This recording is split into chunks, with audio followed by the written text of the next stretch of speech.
to Soulfire Wisdom with Kate Olson. As an evolving spirit and change adventure navigator, it is Kate's mission to empower and guide you on your path and inspire your truest passions. She will encourage you to share your gifts, speak your truth, and ignite your inner wisdom and purpose. She hopes to do so with a little humor and grace and her own soulfire passion. Kate talks with amazing guests who have embraced the pursuit and are fanning the flames of their own passion, purpose, and soulfire wisdom. Now here's your host, Kate. Good afternoon. Welcome to Soulfire Wisdom and Totally Awesome, Try Something New and Talk About It Tuesday. So I don't even know where to start. I tried so much stuff this week that, it was just a totally different week. First of all, Thanksgiving. It's the first Thanksgiving in a really long time that I haven't been able to spend with my family. So it was kind of interesting navigating the holiday alone. I have done that before in the past, so I had to remember back, exactly how to do it. And I think there's actually two ways to get through a holiday by yourself without feeling, kind of lonely and sad. And the first one is to reach out and do something like volunteering or invite somebody else who is spending the holiday alone. But with our current pandemic situation, that one didn't seem like an option. So the second one is to be like totally self-indulgent. So that's the one I opted for. So I, as a housewarming gift, actually to myself, I got a Ninja foodie. Because my sister and my sister-in-law had kind of raved about it, and I sampled, what my sister made with it over Labor Day, I think. And so anyway, I bought a selection of food that I could cook in that to try out. And I ended up having New York steak, baked potato, and grilled vegetables for Thanksgiving. And they were wonderful. And then I had chocolate mousse ice cream on a brownie with chocolate syrup for dessert. And yes, I am a chocoholic. And then I watched, really sappy romantic comedies all day. I kind of binge watched. So that was my way of doing Thanksgiving this year. And it wasn't bad, actually. I enjoyed it. Then the day after Thanksgiving, my water heater went out. So I got to experience, it just got fixed yesterday. So I got to experience a few days without hot water. And I could see why the, previous generations of people who didn't have running hot water took baths and washed their hair so infrequently. They had it even harder because they had to carry like water from the river or something. I washed my hair in the kitchen sink, heating up water on the stove. And I found it to be not the easiest thing in the world. So anyway, I could tell you all the other different things that made this week different, but I'd rather get to our great show we have planned for today. And my guest, I'm going to be talking with Dave Gerber, and he is the founder of Synergy Development and Training. He's a master teacher, coach, and speaker. And he has a black belt in Krav Maga, and he's an instructor in that. And he's also written about 12 books on various topics, most of them relating to business and helping organizations and professionals to increase wellness and revenue. But among them are about 6 children's books. And that's actually what we're going to be talking about today, is the children's books that he's written.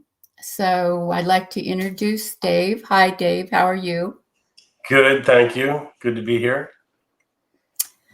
So before we get started, I just gave a brief overview there. Can you tell the listeners a little bit more about yourself and what brought you to your current path? Sure. So 17 years ago, I jumped off a perfectly good bridge and started my own business, as you said, doing conflict management, wellness, leadership development, coaching, those types of things. And one of the reasons why I started my own business is because I wanted to do some writing. So I've written, as you said, a fair number of books. And then on top of it, I decided I wanted to push myself with something a little bit different, which is in these kids' books. So that's how 17 years later on a winding road, having worked with, everyone from NASA to Fortune 500 to military and intelligence, government organizations, really enjoying that work and still do. I also, as I said, and as you said, sort of have gravitated for a small project, now 5 books, but a small project with the kids' books. Okay. So was there something specific that motivated you to choose to write kids' books? So I actually went to the New York Book Expo a couple of years ago. I guess it must have been two years ago now, maybe. Yeah, 2 years ago, with a couple other book projects that I was looking to try and find a publisher for. And I noticed that there was this huge section of kids' books. And I was like, well, that's interesting. I mean, if there's this many kids' books, there must be a market that I really haven't been thinking about, as I said, as I've been focused on adult education for so long. So I said, that's really cool. I've never done that. I think it would be really interesting to be able to come back, so to speak, in the future, a year later, and be able to have a kid's book and to see what I could do in that market. How hard can it be to write a kid's book? And so I left there determined to write a kid's book and got the idea, and it just spiraled and I loved it. And so I just kept going. Okay. So what gave you the idea for your kids' book series that we're going to be talking about, the journey of a robot to find a heart? So when I left the expo, I sort of thought to myself, okay, well, what are you going to write about?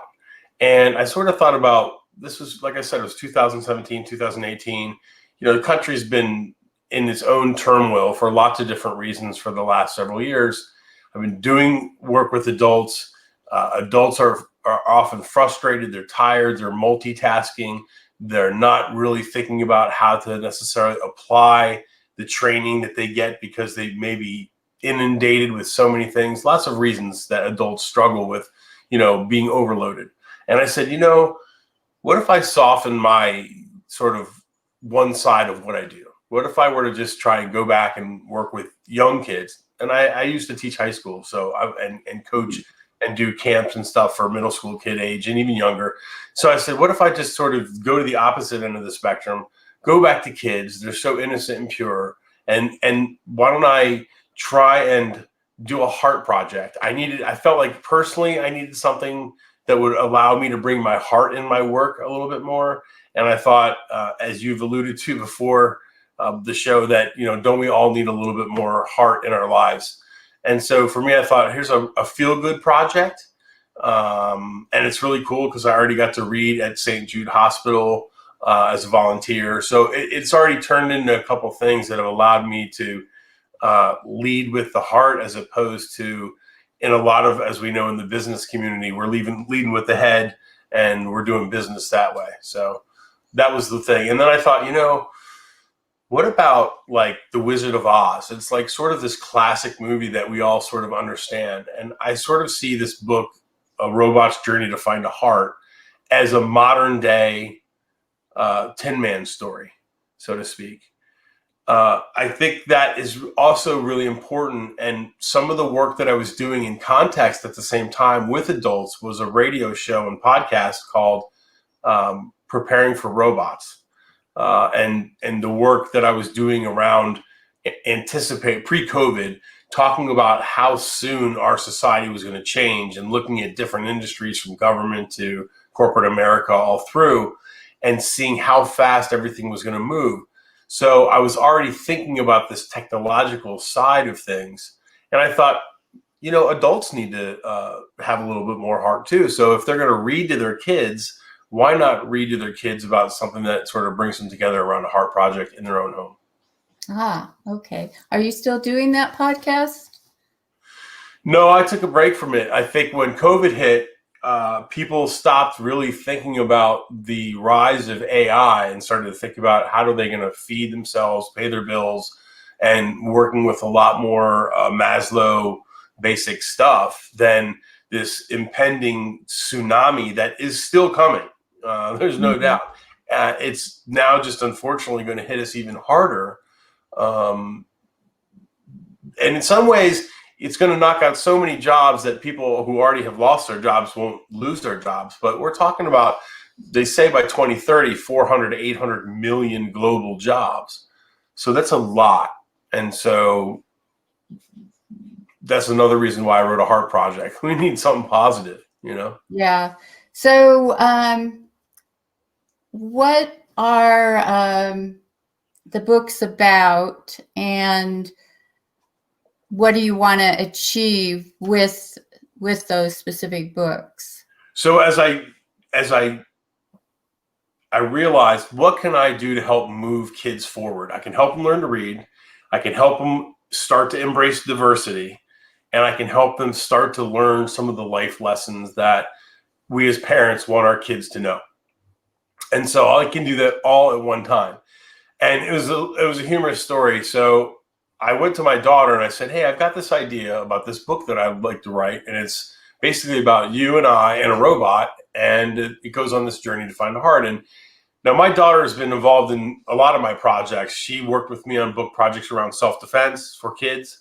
And so I think in some ways, at 9 or however old she was just kind of burnt out. She's like, I'm okay, Dad, and I thought about it, and I was like, no, I was like, this is the idea. So it was a funny story to me. One day I'm driving her to school, and I said, hey, listen, I know we talked about it about a month ago about this book that I want to write. And I decided it's either going to be Jessie and her daddy or Jordan and her daddy. And I have no idea who Jordan is, but this is going to be about a girl and her father and the robot going to find a heart. Are you sure you don't want to be involved? And she's like, yeah, I want to do it. So it became another opportunity for me to bring my kid into my world and to help her also learn about the book process, and which she now actually just this past week put out her own motivational quote book, which she's been working on for 2 years, which is kind of cool. So I said, okay, we'll write this book, and let's see, I've got, I can try and hold it up for everybody. Okay, good. And so, it's a colorful story. Like I said, they get to embrace diversity. There's people of all backgrounds, and this robot goes on a journey to find a heart. And it became this sort of life of its own. I turned them all into coloring books.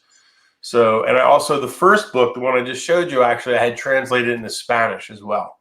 So it's in Spanish, the first one, and then the rest of them are, all of them are coloring books. So it's really geared towards age 3 to 7, so to speak, or maybe a little older if they want to read to their younger sibling. And they're good messages. And, you know, the artist, the illustrator that I worked with was fantastic. You know, and it's, you can see, and, you know, like here's an example. Jessie and her daddy love animals. Do you love animals? So it's also interactive. So the book's actually talking, the robot's actually going through the whole story, talking to the reader. So it brings this whole interactive side to it as well. Okay. The one that just got finished, the fourth one, because the third one, they go around the world. So that gives an opportunity to bring in different cultures and different food and people who don't look the same, still with the same model in mind around diversity and life lessons. And then this one that just got released is this one called Under the Sea. So in this case, the robot's gone all around the world and still can't find it. So it goes under the sea.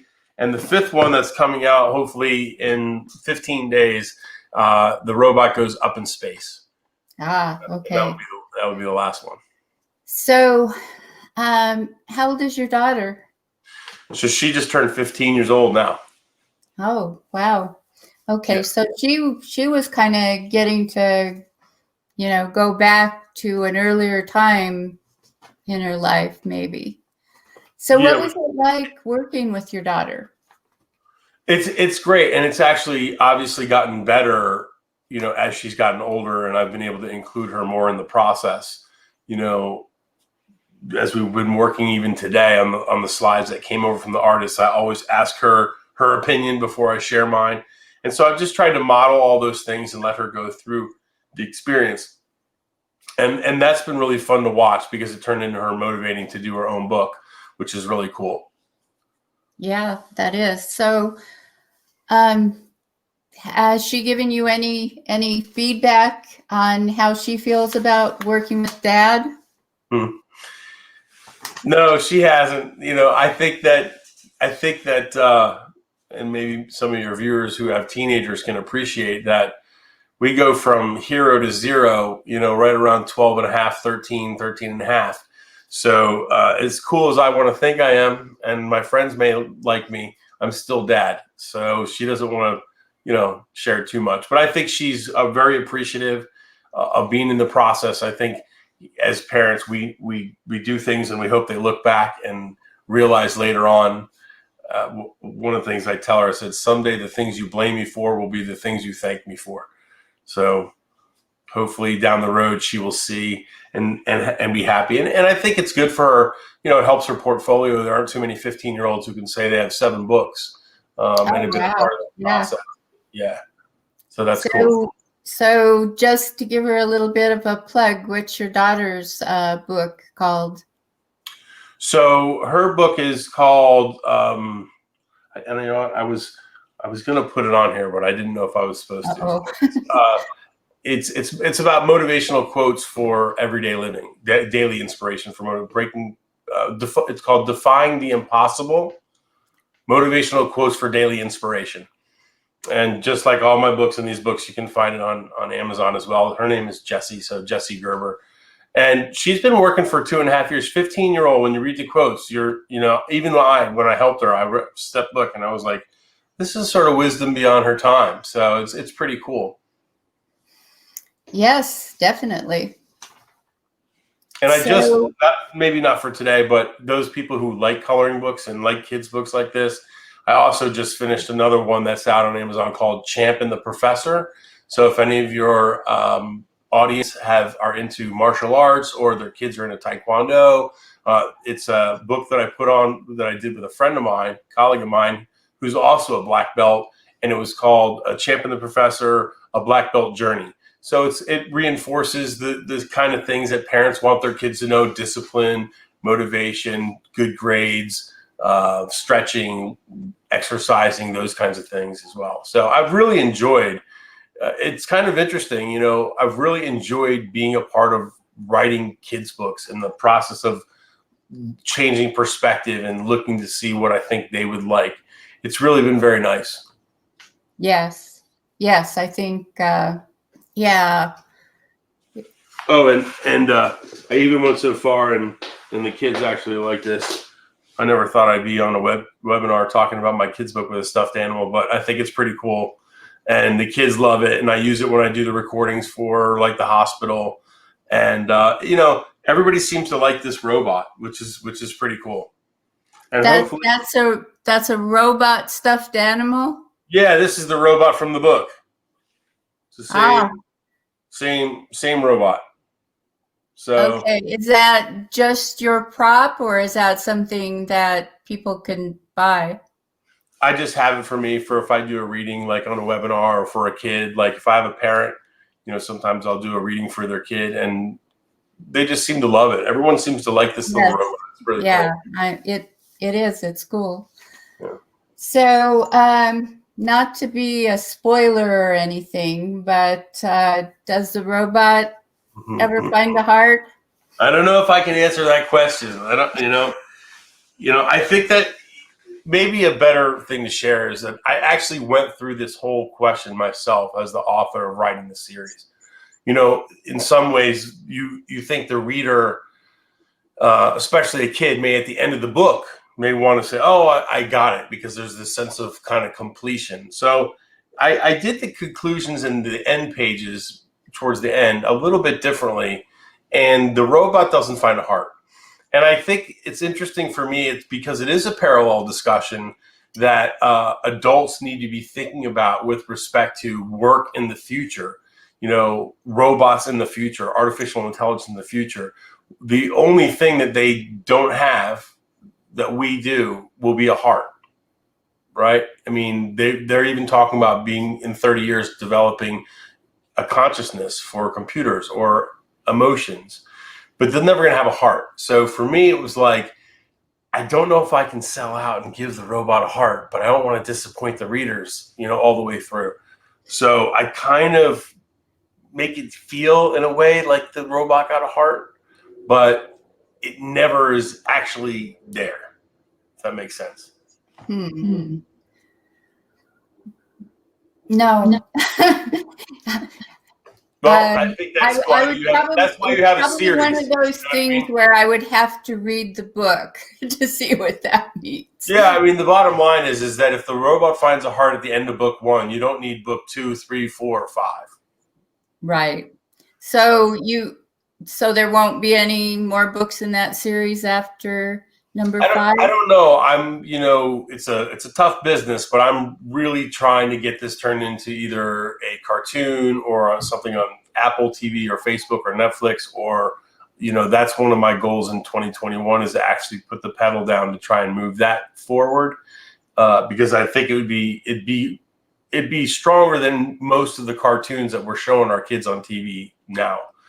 In terms of the purpose, its intention, what it offers kids in terms of healthy entertainment. But my daughter did come to me and say, "Dad, I'm done. Like, I don't want to be in it anymore." So, for me, it's one of those projects. I did 5 of them. There's coloring books. It really is a good project. And for now, I'll probably move forward and go back to finishing some of the other book projects that I want to do. Okay. So I have a question for you that's kind of not related to your books or anything. It's just something I've been asking all my guests lately. So what has surprised you most about life so far? You mean in general, in my whole life? Yep.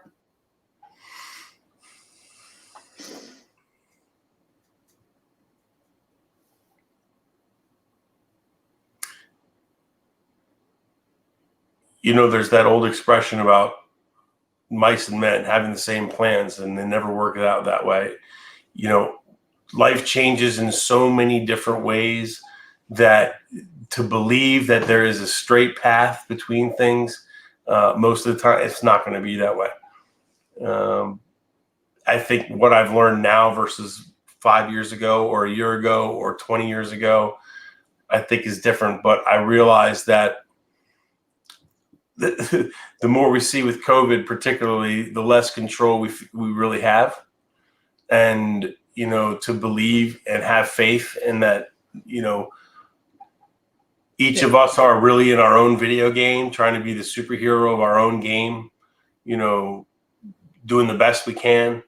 And I know there's this guy named Jocko Willink, and he talks about, he's a Marine, he's a really tough guy, but one of the things that I took away from that is that whenever anything bad happens, his answer is always good. And I think, the answer is that real growth around anything usually comes from some pain point, some risk that we have to take. And so when we do that, the likelihood of a straight line path to where we're going is pretty small. So it's the ability to adjust, the ability to get back up, because it's going to be a perpetual knockdown. You're not going to get where you want to go that easily. And that's I think those are some of my thoughts, off the top of my head without thinking about it. It's a good question. Okay. So if you could leave the listeners with one thought from today's show, what would you want that to be? If you have kids or grandkids that need to learn how to read, you want to get a book or two or three. No. That's, for me, putting in the hands of parents a book that can bring them together, that I can be a part of their special time, giving them a facilitative tool to be able to really reinforce the stuff they want their kids to know, but from a different voice, and to introduce them to concepts like race, or, I have someone that's blind, or I have someone in a wheelchair, like, to start to understand and embrace diversity. All of those things can come from a kid's book. And that's what I tried to do with these books, was I tried to make it easier, give a tool for parents to have some laughs and have some fun, to have creative moments with their kids. As I said, mine's 15 years old now. And so those experiences are in the past. But for new parents and grandparents, that's something special that hopefully people can get from these books. Great. So how or where can people get the books? Easiest thing to do is to go on Amazon. So if they go on Amazon and they type in Dave Gerber, or they type in A Robot's Journey to Find a Heart, they'll pop right up and they'll be right there. Okay. And if listeners would like to get in touch with you, either for your children's books or for what you do in the rest of your life, how can they get in touch? The best way is to email me directly, and that's my last name, Gerber, at Synergy, SYNERGYDT.com. That's the best way. You can find me on LinkedIn. Instagram is Conflict Healer. That's probably the best way. Okay. Yeah. Well, I want to thank you for being here today and talking about this. I know I had you on the show before talking about what you do more in your professional life, but I just was fascinated by this offshoot of writing the children's books. So thank you for coming and talking about this. Thank you. Thank you for having me. I appreciate the opportunity. And I'd like to thank the listeners for being here today and listening. I have a quote for you to carry with you through your week. And the quote is, "Kids who read become adults who lead." And that was said by Kate Olson. So we have a great show planned for next week. My guest will be Rocky Singh Candola, and the show is called From Hurt to Joy. And Rocky has a very, I think I would call it rocky story. He has gone through, I think, more than most of us can imagine. He is actually a convicted felon, and he's also a successful entrepreneur, and I guess tune in next week to hear, a story you're gonna say, I wouldn't believe that, but it's true. It's his true story. So next Tuesday, 3 p.m. Pacific time. And I'm just going to say bye for now. Thank you for listening to Soul Fire Wisdom with Kate Olson. We hope you enjoyed the show. If we made you laugh, brightened your day, or sparked a new thought, we have succeeded in our mission. Join us next time when we'll share more secrets and truths and all the magic of transformation that is the journey to Soul Fire Wisdom. Always remember, be fierce in the pursuit of what sets your soul on fire.